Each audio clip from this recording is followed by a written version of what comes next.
জিন জাতির সৃষ্টি। জিন আল্লাহ তাআলার এক সৃষ্টি। এরা আগুনের তৈরি। আল্লাহ তাদের সম্পর্কে কুরআনে উল্লেখ করেছেন, জিনকে আমি জ্বলন্ত অগ্নিশিখা দ্বারা পূর্বে পয়দা করেছি। কিতাবে লিখিত আছে যে আল্লাহ তাআলা ফেরেশতাগণকে নূর দ্বারা সৃষ্টি করেছেন। এজন্য তারা খুব অনুগত এবং আল্লাহর ইবাদত উপাসনার প্রতি খুবই আগ্রহী। এবং জিন জাতি যেহেতু আগুনের সৃষ্টি, সেজন্যে তাদের স্বভাবও উগ্র, গর্হিত। ফলে তাদের এক শ্রেণী আল্লাহ তাআলার নাফরমানিতে লিপ্ত হয়ে পড়েছিল। কিতাবে উল্লেখ আছে যে খোদা তাআলা জিন জাতিকে সৃষ্টি করে এই পৃথিবীতে বাস করতে দিয়েছিলেন। সুতরাং তাদের সন্তান সন্ততি সংখ্যা প্রচুর বেড়ে গেল। তখন তাদের প্রতি শরীয়ত ও তরিকতের পথ অনুসরণ করার এবং আল্লাহর তাবেদারি করার হুকুম দিলেন। তারা পরম খুশিতে আল্লাহর আদেশ ও তাবেদারি করতে লাগলো এবং পৃথিবীতে সুখ শান্তিতে বাস করতে লাগলো। তারা দীর্ঘকাল ভালোভাবে চলছিল। তারপর অনেক আলেমের মতে ৩৬,০০০ বছর এই পৃথিবীতে বসবাস করবার পরে আচ্ছি স্বভাবের জন্য তাদের মধ্যে নাফরমানি ও অধর্ম দেখা দিল। তবুও তাদের মধ্যে কতক আল্লাহ তাআলার আদেশ পালনে লিপ্ত ছিল, কিন্তু অধিকাংশই বিধর্মী ও গোমরাহ হয়ে খারাপ কাজ করতে লাগলো। কেবল তাই নয়, বরং তাদের নিজেদের মধ্যে মারামারি খুনাখুনি করে দুনিয়াতে অশান্তির সৃষ্টি করলো। এজন্য আল্লাহ তাআলা তাদের প্রতি কঠোর হলেন। কিন্তু যারা শরীয়ত ও ধর্মের উপর কায়েম ছিল এবং খোদা তাআলার ইবাদত বন্দেগী করত, তারা আল্লাহর দয়ায় রক্ষা পেল। তারপর আল্লাহ তাআলা এক বুজুর্গ আলেম জিনকে তাদের মধ্যে হেদায়েত করবার জন্য পাঠাইলেন। এটা ছিল জিনদের জন্য এক নতুন যুগ। সুতরাং এই যুগেও তারা অধিক সংখ্যায় শরীয়ত ও তরিকতের উপর কায়েম ছিল। এইভাবে তাদের মধ্যে দ্বিতীয় যুগের ৩৬,০০০ বছর অতীত হবার পর তাদের মধ্যে আল্লাহর নাফরমানি ও অহংকারী আরম্ভ হলো। ফলে তারা শিরকি কুফরি হত্যাকাণ্ডে লিপ্ত হয়ে দুনিয়াকে অশান্তিময় করে তুলল। সুতরাং আল্লাহ তাআলা তাদেরকে ধ্বংস করে দিলেন। ফলে সকল মুশরিক ও কাফের জিন বিলীন হয়ে গেল। এরপর তৃতীয় যুগ আরম্ভ হলো। এমন সময় একজন ভালো নেকবান জিনকে নেতা বানিয়ে আল্লাহ তাআলা তাদের মধ্যে প্রেরণ করলেন। তারা পুনরায় ৩৬,০০০ বছর ভালোভাবে ধার্মিকতার সহিত আল্লাহ তাআলার ইবাদত বন্দেগী করে কাটাইল। এরপরে আবার তাদের মধ্যে নাফরমানি, বদমাইশি, শিরক, কুফরি বেড়ে গেল। সুতরাং আল্লাহ তাআলা সেই সকল নাফরমানিদিগকে ধ্বংস করে দিলেন। কেবলমাত্র আল্লাহ তাআলার অনুগত ও নেককার জিন সকলেই আল্লাহর অনুগ্রহে রক্ষা পেল। কেবলমাত্র আল্লাহ তাআলার অনুগত ও নেককার জিন সকলেই আল্লাহর অনুগ্রহে রক্ষা পেল। এইভাবে দীর্ঘকাল অতীত হবার পর এক বিরাট জাতি সৃষ্টি হলো। তাদের মধ্যে একজন খুব নেককার ও বিদ্বান জিন তাদের পথ প্রদর্শক রূপে আল্লাহ তাআলা সৃষ্টি করেছেন। তিনি সমস্ত জিনদের মধ্যে হালাল হারাম ও শরীয়তের আদেশ ও আহকাম জারি করলেন এবং নেকিদের রাস্তা দেখাইলেন। দীর্ঘকাল পর্যন্ত এই যুগ চালু ছিল। তারপর এক যুগ আসলো। সেই নেককার জিনের মৃত্যু হলে জিন জাতি পুনরায় গুনাহ ও কুকার্যে লিপ্ত হলো। এটার পর আল্লাহ তাআলা তাদের মধ্যে একজন নবী পাঠালেন। কিন্তু তারা এমনই অহংকারী ও পথভ্রষ্ট হইল যে তারা তাদের পয়গম্বরের নসিহত, হেদায়েত ও ধর্মীয় উপদেশ কিছুই মানল না। তারা নিজেদের মধ্যে মারামারি, কাটাকাটি, খুনাখুনি, কুফরি ও শিরকিতে লিপ্ত হয়ে পড়ল। সুতরাং খোদা তাআলা তাদেরকে শায়েস্তা করবার জন্য ফেরেশতা পাঠালেন। তিনি সকল কাফের, মুশরিক ও নাফরমান জিন জাতিকে ধ্বংস করে দিলেন। কেবলমাত্র কিছু সংখ্যক জিন পৃথিবীতে টিকে রইল। বর্তমান পৃথিবীতে যে সকল জিন জাতি আছে তারা তাদেরই বংশধর।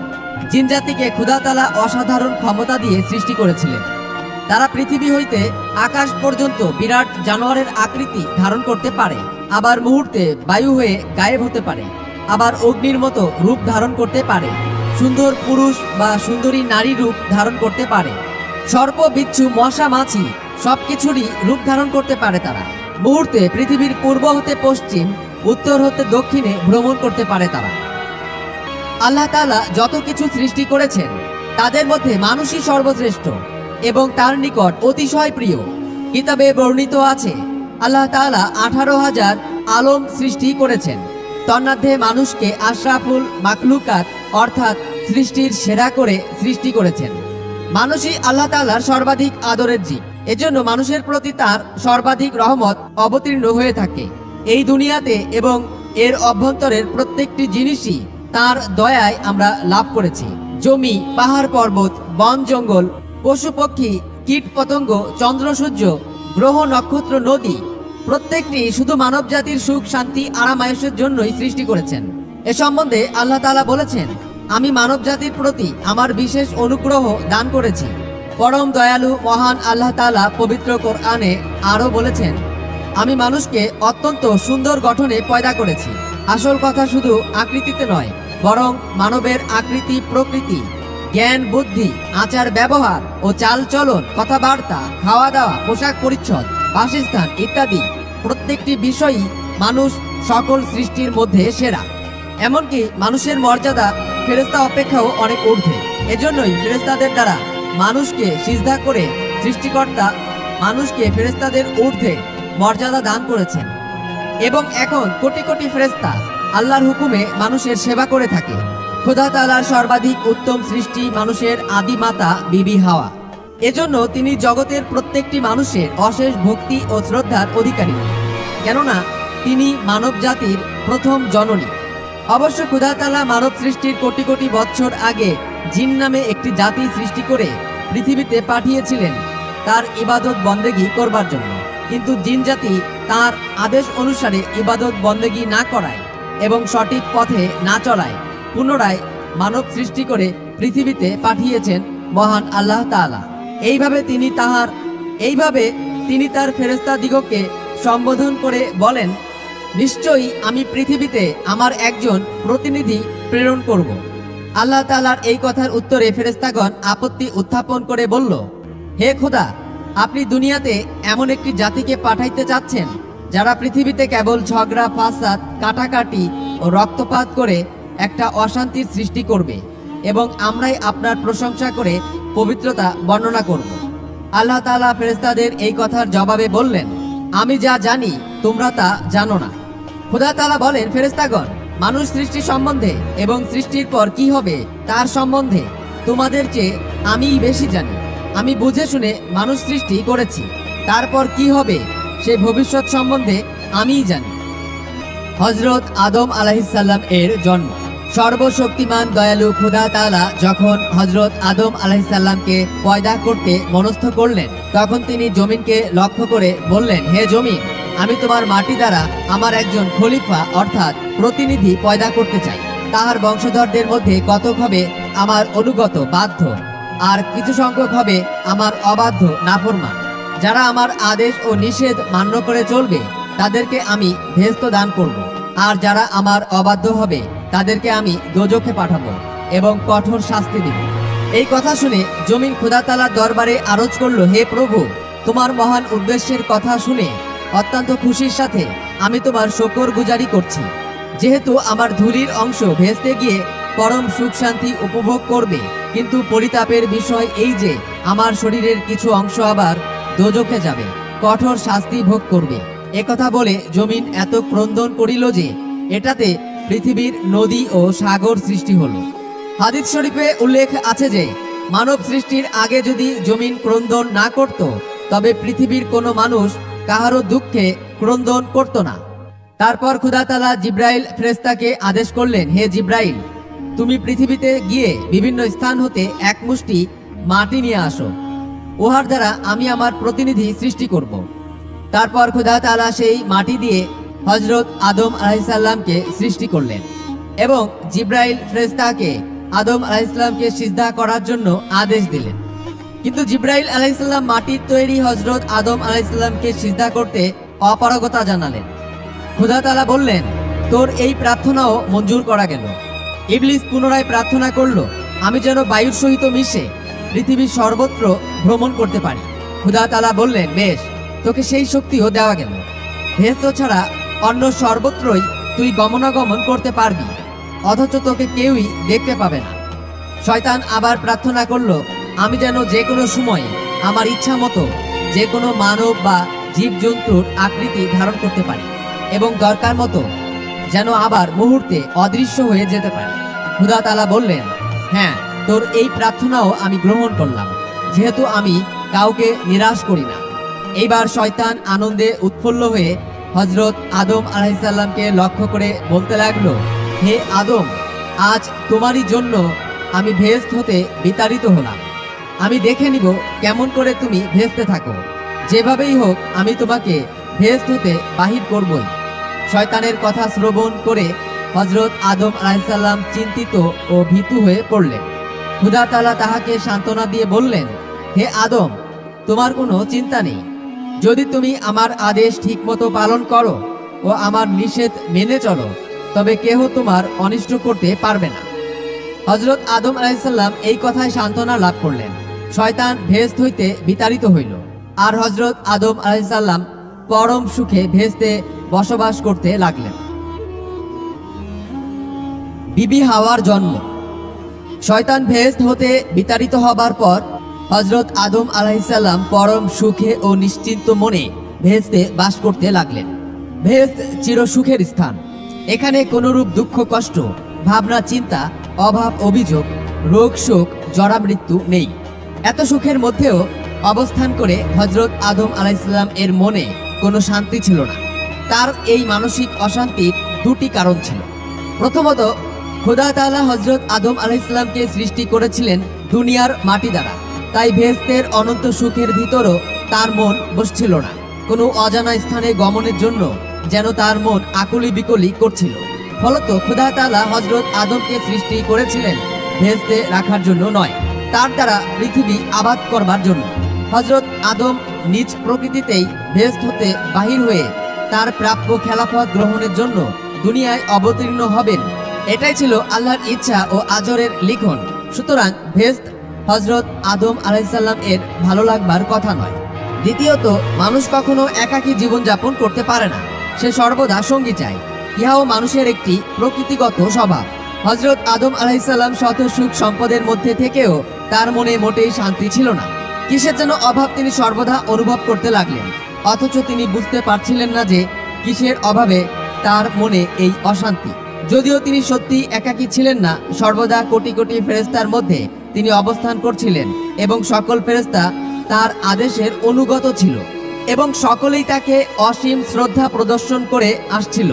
তবু তিনি একজন সঙ্গীর অভাব অনুভব করছিলেন। যেহেতু ফেরেশতাগণ তার সমজাতীয় ছিল না, ফেরেশতাদের স্বভাবের সাথে তার স্বভাবে আকাশ পাতাল ব্যবধান ছিল, সুতরাং তাদের সাথে তার মনের মিলও ছিল না। আলেমুল গায়েব খোদা তাআলা হযরত আদম আলাইহিসসালাম এর অন্তরে অশান্তির কথা জানতে পারলেন, তাই তিনি তার অশান্তি দূর করবার জন্য ব্যবস্থা করলেন। ফলত এটাই ছিল ভাগ্যের লিখন। হযরত আদম আলাইহিসসালাম এর ঘুমের ভাব হইল, অথচ ভেস্টবাসীদের নিদ্রার কোনো দরকার ছিল না। হযরত আদম আলাইহিসসালামও সৃষ্টির পর হতে এই পর্যন্ত কোনোদিন নিদ্রা যান নাই। কিন্তু সেই দিন কি জানি কেন ভেস্তের এক স্থানে শুয়ে গভীর নিদ্রায় নিদ্রিত হলেন। এই অবসরে জিবরাইল ফেরেশতা খোদার হুকুমে হযরত আদম আলাইহিসসালাম এর বাম পাজরের একখানা হাড় খুলে নিয়ে মানুষের আদি মাতা বিবি হাওয়াকে পয়দা করলেন। হযরত হাওয়াকে দেখে হযরত আদম আলাইহিসসালাম এত আনন্দ অনুভব করলেন যে তার সৃষ্টি হবার পর হতে এ পর্যন্ত কোনো কিছুই তাকে এত আনন্দ দান করতে পারেনি। তার মনে হলো এই বস্তুটির অভাবেই তিনি এতদিন মানসিক অশান্তি ভোগ করে আসছিলেন। হযরত হাওয়া আলাইহিসসালাম ছিলেন অপরূপ শরীর ও গঠনের অধিকারিণী, অতি সুন্দরী যুবতী নারী। পূর্ণ যুবতী অবস্থায় তিনি জন্মগ্রহণ করেছেন। হযরত হাওয়ার শরীরের গঠন অবিকল হযরত আদম আলাইহিসসালামের মতোই ছিল, তবে তিনি হযরত আদম আলাইহিসসালামের চেয়ে কিছুটা খাটো ও একটু পাতলা ছিলেন। অবশ্য নারীর শরীরের যে সকল পার্থক্য থাকে তার সবই হযরত হাওয়ার ছিল।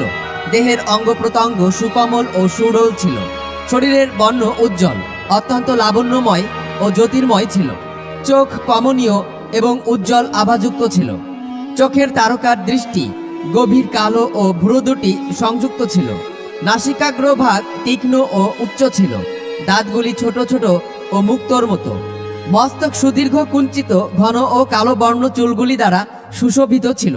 মোট কথা, পূর্ণ যুবক হযরত আদম আলাইহিসসালাম এর মন প্রাণ আকর্ষণ করবার মতো যাবতীয় উপকরণই হযরত হাওয়ার শরীরে বিদ্যমান ছিল।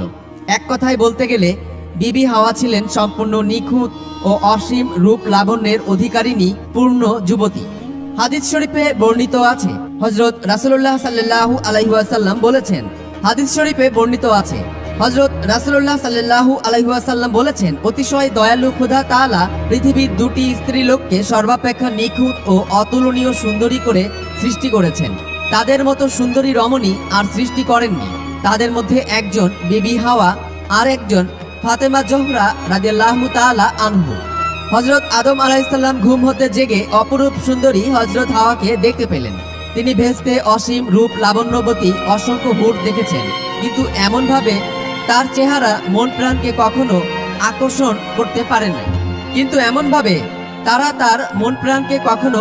করতে পারে নাই। তিনি অপলক নেত্রে কিছুক্ষণ তাকিয়ে রইলেন হযরত হাওয়ার মুখের দিকে। তখন তার খুবই ভালো লাগলো। দেহের প্রতিটি ধমনীতে কিসের যেন একটা পুলক প্রবাহ বয়ে গেল। তিনি এর আগে মনের মতো কিছুই আর কখনো দেখেননি, তাই এক নজরে তাকিয়ে রইলেন হযরত হাওয়ার মুখের দিকে। হযরত হাওয়া আগে হতে এক দৃষ্টি নিদ্রিত আদম আলাইহিসসালামের মুখের দিকে তাকিয়েছিলেন। তার ঘুম ভঙ্গের সাথে সাথে যখন হযরত আদম আলাইহিসসালাম বিবি হাওয়ার মুখের দিকে তাকালেন, তখন হযরত হাওয়া একটু শঙ্কিত, লজ্জিত হয়ে চক্ষুদ্বয় অবনত করলেন। কিন্তু হযরত আদমকে দেখবার আকুল আগ্রহে তিনি অধীর হয়ে পড়েছিলেন। তারও শিরায় শিরায় এক অসীম পুলক শিহরণ প্রবাহিত হচ্ছিল। তারা উভয়কে দেখে অবাক হলেন, কেননা ইতিপূর্বে তারা কেউই কাউকে দেখেননি। এটাই ছিল পৃথিবীর সর্বপ্রথম তরুণ যুবকের সাথে তরুণী যুবতীর সাক্ষাৎ, অথচ কেউই কারো সম্বন্ধে কিছু অবগত ছিলেন না। সুতরাং উভয়ই বিস্মিত ও অবাক হয়ে গিয়েছিলেন। হযরত হাওয়ার লজ্জাস্থান যেন হযরত আদমের কাছে তাকে আরো আকর্ষণীয় ও লোভনীয় করে তুলল। তার শিরায় শিরায় অপূর্ব পুলক শিহরণ প্রবাহিত হলো। অনেকক্ষণ পর্যন্ত কারো মুখে বাক্য নেই। উভয়ের প্রতি এক দৃষ্টিতে তাকিয়ে রইলেন। একজনের সঙ্গে অপরের আলাপ পরিচয় করার একটা অদম্য আকাঙ্ক্ষা উভয়ের মনেই প্রবল হয়ে উঠেছিল, কিন্তু কেউই কোনো কথা বলতে পারল না। অবশেষে হযরত আদমই সর্বপ্রথম মুখ খুললেন। তিনি বিবি হাওয়াকে জিজ্ঞাসা করলেন, কে তুমি? কোথা হতে এসেছো? হযরত হাওয়া একটু লজ্জা বিজড়িত কণ্ঠে উত্তর করলেন, আমি যে কি এবং কোথা হতে এসেছি তা তো আমি জানি না। আমি কোথা হতে এসেছি, কেমন করে এসেছি তাও বুঝতে পারিনি। আমি তো ইতিপূর্বে কোথাও ছিলাম না, সম্ভবত এখানেই আমার জন্ম। সম্ভবত পরম দয়ালু খোদা আপনার জন্যই আমাকে সৃষ্টি করেছেন। হযরত আদম বিবি হাওয়ার কথা শুনে আরো অবাক হলেন। বিবি হাওয়ার ভেদ জানবার জন্য খোদার কাছে প্রার্থনা করলেন। খোদা তাআলা বললেন, হে আদম, আমি তোমার জন্য বিবি হাওয়াকে সৃষ্টি করেছি। তোমার শরীর হতে আমি তাকে সৃষ্টি করেছি। সে হবে তোমার চিরসঙ্গিনী ও সর্বাপেক্ষা আপনজন। হযরত আদম আলাইহিসসালাম আল্লাহর বাণী শুনে আকুল আগ্রহে বিবি হাওয়াকে তার কাছে টেনে নিবার জন্য হাত বাড়ালেন। তৎক্ষণাৎ খোদার তরফ হতে আদেশ আসলো, হে আদম, যদিও হাওয়াকে তোমার জন্যই সৃষ্টি করা হয়েছে, তবুও বিবাহ না হওয়া পর্যন্ত তাকে স্পর্শ করতে পারবে না। হযরত আদম আলাইহিসসালাম তৎক্ষণাৎ হাত উঠিয়ে নিলেন।